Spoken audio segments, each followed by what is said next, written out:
Given that Bluetail supports one or multiple aircraft, it was engineered for flight departments both large and small, commercial operators, MROs, aircraft brokers, pilots, and aviation lenders.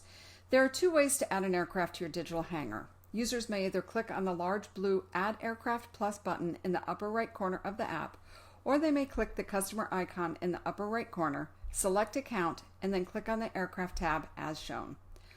Once the Add Aircraft button is clicked, a pop-up box will open and the user will then need to enter the aircraft registration N number and the desired subscription plan.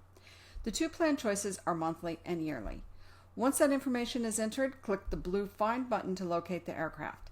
The user then selects the appropriate credit card to be used from the drop-down menu. Upon clicking the blue Purchase button, the purchase will be completed and the aircraft will be added to the Bluetail digital hangar. The user will also be emailed a copy of the transaction purchase receipt to their email address.